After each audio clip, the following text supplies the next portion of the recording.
things. One. No, okay. It's just for the recording purpose. Okay. One is a statement of an experience that I'm having now, that I've had since arriving. The other is a question. So I'll ask the question first. I don't know you, I just learned of you, but I feel that I am you. And who are you? Why are you here? That would help to explain me and why am I here if I feel that connected to you. I showed up with the persona. I had a pain in my head. I had all of these reactionary things happening. And then when I got here, within 5 to 10 minutes, I asked God to remove the persona and let me just be. And it happened in 2 minutes. I don't know how much time, but very quickly. I just came into this state of peace. So my experience so far with being in your 5 consciousnesses is that I was able to fuse with just being, without the pains and the worries and the feelings that I was having. So, can you explain that phenomenon, and can you answer my question, who are you and why did you come?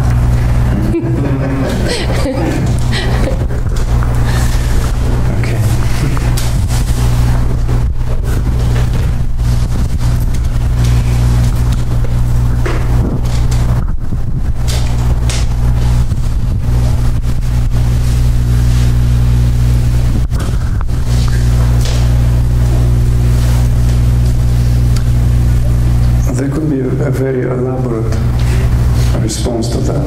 I'm sure you can feel. But I'm tempted to make it very simple and straightforward. I don't want to turn this into a story, and I don't want to feed your imagination. To me, what is very important is that you feel what you feel, what you've experienced. And I would like to draw your awareness precisely to that, what you've experienced within. Because I'm here only to reflect back that which is your own awareness.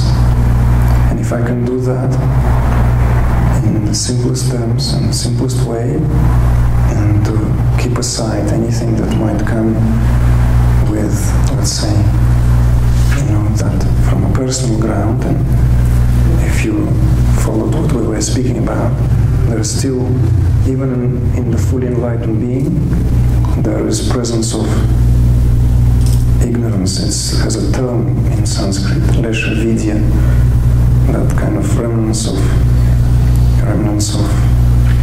ignorance in a state of enlightenment. Swami Shivananda, for instance, gave a very good example. It's like if you used a kind of like, let's say, a container for asafoetida or for very strong, or for turmeric, doesn't matter how well you wash it. If turmeric was there, it would have a yellow tint. Same with asafoetida, it will, smell of that. So the individuality is there, of course, and one could argue then that very often this charisma carries the work, and many teachers, in my view, write that. And I'm fully aware that, even as an artist, I was very charismatic man. I was able to sell pictures at, 6 figures. So, I was making a serious living. So I know that not just the pictures were selling themselves. It was the artist who was selling the pictures. And it's easier. Some people prefer. But here, I'd like us to be very clear of what is actually happening. As tempting as it is to recruit you and turn you into my disciple. I would actually prefer if you respond to this work in the most direct manner as you did. And this is very often when, because this is consciousness speaks. Only consciousness speaks. Whether the baby cries for hunger, it's consciousness. Whether the beggar asks for money, it's consciousness. Whether the president gives his oath, it's consciousness. Whether somebody gives promises cannot fulfill, it's consciousness. Ignorant, enlightened, only consciousness speaks, right? However, there are moments where it's like, let's say, when there are necessities where actually consciousness does speak, and not necessarily as this so-and-so. And these are the only real meaning of satsang. And I'm very careful, like my wife will tell you, I never call my gatherings satsangs. I call them gatherings. Because it's not up to me to call them satsangs. Satsang is being in the presence of truth. Who am I to say I'm that truth? You are in the presence of your own truth. My only job here is to see that as acutely and as ostentatively as possible. If that happens, my job, I'll sleep well. So it's as simple as that. If you want to see more mystery into it, it's your choice. But it is that recognition took place in your heart, and it always takes place in your heart, and that is where all your attention and awareness should go.